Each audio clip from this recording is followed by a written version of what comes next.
Hi, I'm Pat. Welcome to Passion of the Geeks Unplugged. After our special Unplugged episode where Greg and I talked together, we're back in our usual habits. Unplugged from Greg, I talk about something that he isn't an expert in. Retro games. So let's not lose any time and dive into the wonderful world of adventure game narration. Because that is something I was thinking about recently. You know, the first adventure games were text adventures or interactive fiction. And they worked a little bit like a pen and paper role-playing game. The narrator would tell you a story and you, as a player, would type in what your character wanted to do. The narrator would say, "You're standing in an open field west of a White House with a boarded front door. There's a small mailbox here. What do you do?" And you would answer, "Oh, I open the mailbox." Okay, opening the small mailbox reveals a leaflet. And so on and so on. Like Dungeons and Dragons without the dice. I mean, there is a reason why it's called interactive fiction. Of course, back then, even simple text adventures had to deal with the limited memory capabilities of computers at the time. This meant that the prose had to be limited to the bare necessities required to give the player just enough information he needed to get the story, the setting, and the puzzle he had to solve. And speaking of puzzles, there was another reason why the narration was as on point as possible. Giving too much fluff text would make the player try to interact with objects that weren't relevant to the game. This had an impact on two things. Number one, the player would try to examine or use those fluff objects for which the game would not have an appropriate response. This would destroy immersion more than not having these objects there in the first place. And number two, the player would think that these were part of a puzzle solution, making him try countless things and, in fact, waste a lot of time. So, back in those days, less was definitely the choice. But then, graphics came. And by graphics in those days, we're talking about very simple monochrome stick figure drawings, static pictures without a lot of details. But, it went into the right direction. The thing was, however, since graphics used up a lot of memory, and in fact screen estate, narrative texts were even shorter. But as computers grew, so did games. Graphics became better. There were now small animations and, well, even though graphics and animations were costly, both in terms of system resources and game creation budgets, text wasn't. Text was cheap and effective. So we entered a golden age of game narration. Everything that graphics with their limited resolution couldn't adequately display was put into the game narration. Or things that would be too laborious to or expensive to animate could be wonderfully told through the game's text narration. As a huge adventure fan, the games by Sierra come to mind immediately. They had the whole narration voice mastered. The narrator was often a bit like a character. Depending on the game, the narrator would comment on the things the player did, judge the main character, and more often than not, give more insight into the characters and what was going on. Much like in a good book, the narrator was a storyteller. Still, this being games played on a monitor, Sierra, for example, usually found a great balance between nice prose and dreaded walls of text where players would just click them away. TLDR. After all, it is an art form to give just the right amount of text so that the player will not get bored and not feel like work. For Sierra, and I keep using Sierra as an example, but simply because they are well known. I mean, there are other companies who were just as good. But for Sierra, the narration was so important that they even included a voice actor in their later CD-ROM releases who would read all the narration text. Sure, there were some voice actors in the beginning that kind of weren't that great, but some of them were utterly brilliant.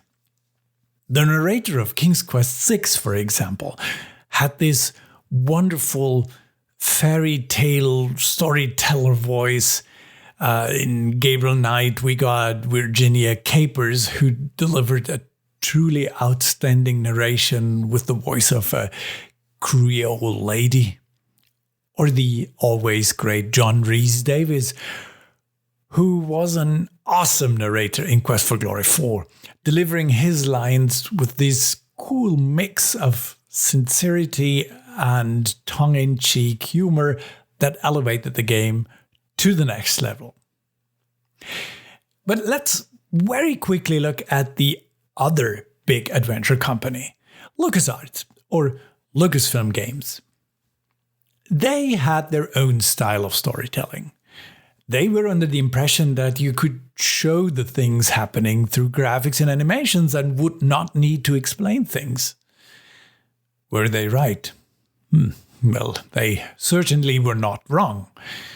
In their adventures, the character you played would comment on what was happening in his or her own voice.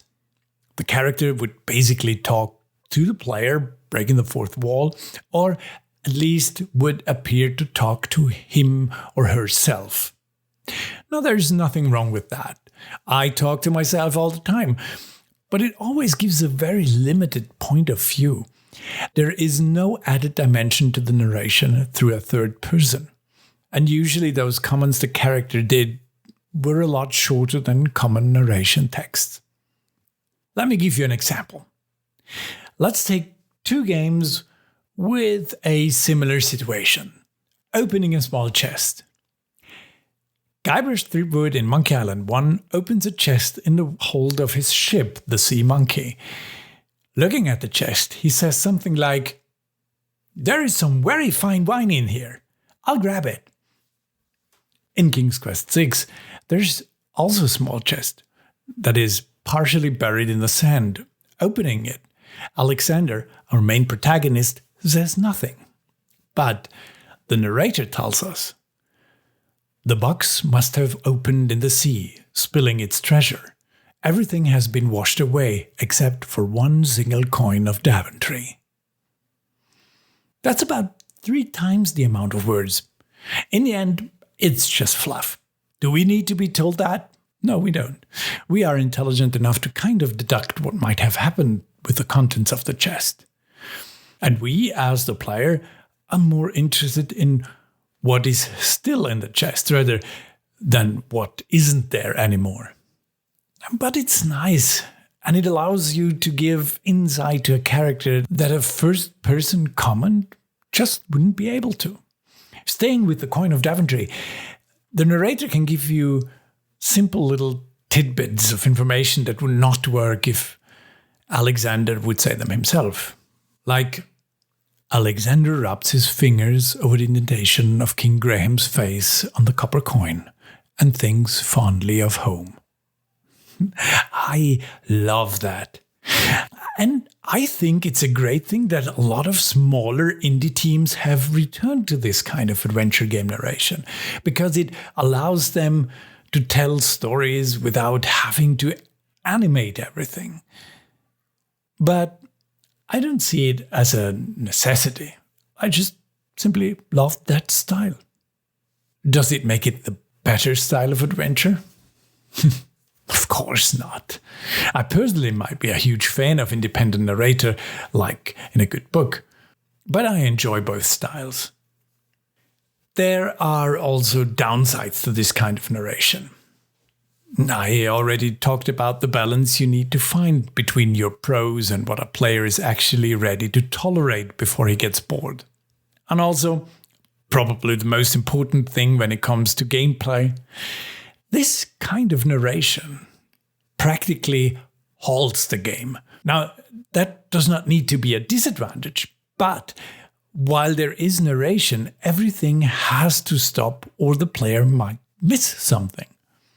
Plus, if your graphics and animation teams actually do create appropriate visuals, the narration either tells everything that's going to happen before you see it, or you see everything happening, and then you get told what just happened again.